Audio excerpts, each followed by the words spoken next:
you kind of remind me of just the quintessential story of what New York City is about. From your upbringing, coming from Panamanian descent. You were born in Panama? Yeah. When did you make the move to New York? 2 months old. 2 months old. Oh. I'm a New Yorker. I'm a Brooklyn boy, but my legality, it was married. I was born in Brooklyn. I was born in Panama, raised in Brooklyn. Okay. And how did what's it like growing up in a Panamanian household? Like that's something I've. You have real rules, not like American kids. You have responsibility, not like American kids.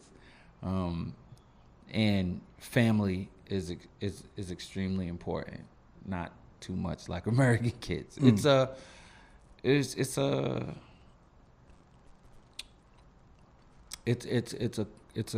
upbringing rooted in the culture and knowing who you are. If that makes some sense to you, like when you look at a Jewish neighborhood, the people actually care more about being Jewish than they care about being rich. You go into an Italian neighborhood, they care more about being Italian than they care about being rich. And in America, just regular Americans care more about being rich than they care about actually being a group of people. So they don't trust and care about each other the same way. Unlike people of Caribbean descent, like they kind of all understand who they are and what they come from, so they care about each other a different way. Yeah, I always say when I moved to New York is when black got complicated, because black was complicated when it moved to America, because there was no such thing as black. Exactly. So like in Virginia, even though you're Panamanian and you have a different cultural upbringing than I would, right? Being a descendant of slavery, like in America, right? We will all be lumped in as the same, right? Like there would be no, if you were to say, "Oh, I mean, I'm Panamanian," cats in Virginia would be like, "Man, get out of here, man, you black."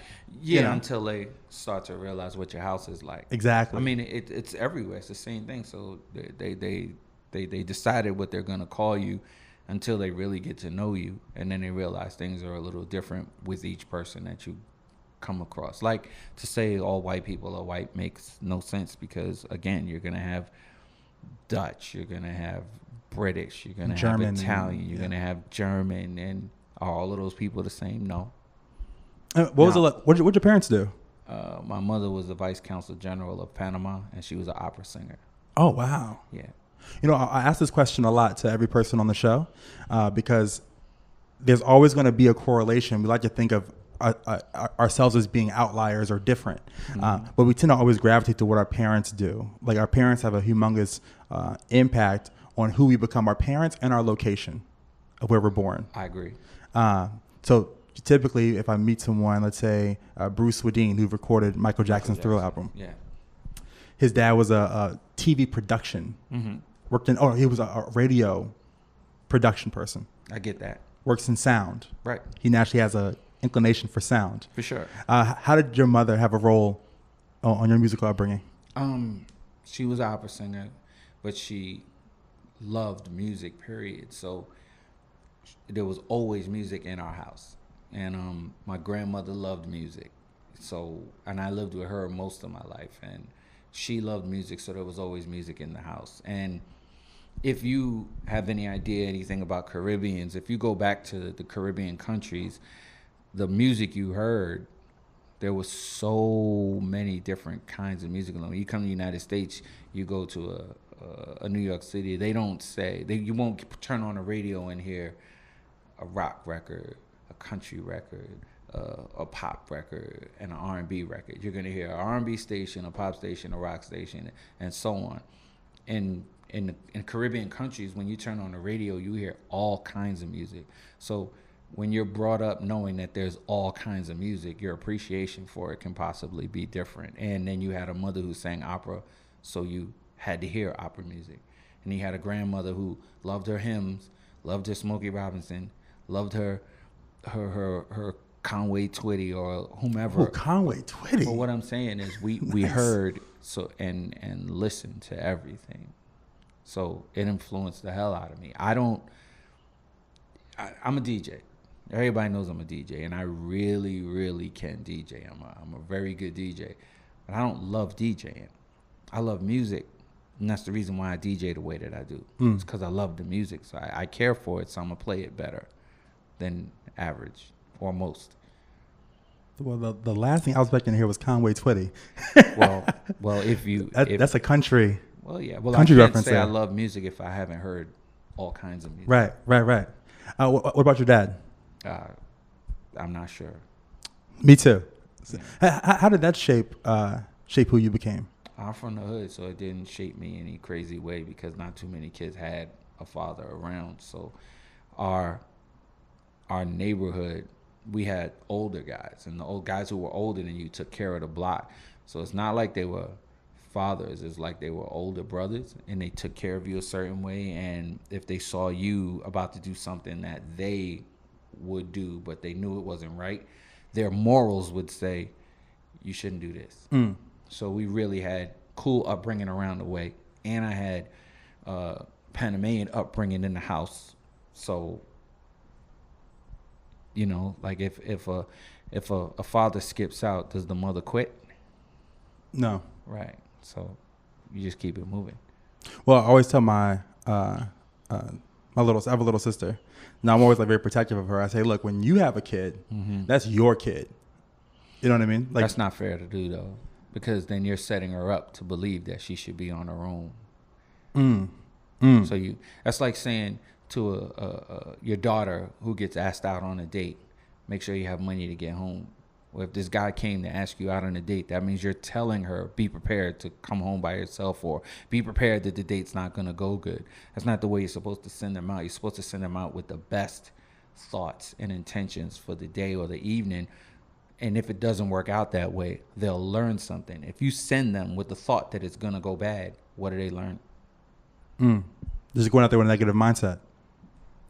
Yeah. That's not good. So why spew negativity before they even really get started? That's a good point. Saying? Like it's no way to do things. Now, earlier we talked about how two things can really shape who you become as a person. One is your parents, your parental upbringings, and the next will be your location. How did describe New York City at this time? This is in the 1980s when you were going through your... This is the 70s. 70s? Yeah. I started DJing when I was 9. I started playing records in the house when I was 5 or 6. So I'm... Where did that even... How were you inspired to even do that at age 9? I saw 2 turntables and wanted to know why was there 2. I just wanted to know how to do it. I heard mixing and was like, what are they doing? How are they doing it? And I wanted to know. And I had to learn. I had to figure it out. I didn't have a teacher. I just had someone say, that's what you use to do that thing that you hear that you keep asking about. So then I had to try to figure it out. Who was your first maybe neighborhood musical influence? My uncle. Or probably my grandmother more than my uncle, because like I said, I lived in her house and she had a lot of music. So musical influence would be the fact that I can go through her records and play her records. You know what I mean? So that would be like and then my mother, because she was a singer. You know what I mean? And then what were some of the early acts that you fell in love with initially? James Brown, Smokey Robinson and the Miracles, Marvin Gaye, Stevie Wonder, like real talented folks. Jackson 5 is the ones that I cared about. The Silvers. I cared about people who could really, really do that music thing. The Ohio Players, real talent. Not, I got a hit song. No, just listen to the whole album, and musically and sonically, it's great stuff. The environment around you, because this is the 1970s, so hip-hop is beginning to bud, I believe, in 78, 79. Describe New York City as a city at this time, like growing up in Brooklyn. Well, it's rough. I lived in the hood, and the thing is, if you lived in your hood your whole life, you don't know that it's rough until you look back and you go, damn, we didn't have that, or damn, we had to do that. But because you were just happy to be alive, you didn't complain about it. You wanted things and you saw things that you wanted. But you have to also remember, TV looked totally different.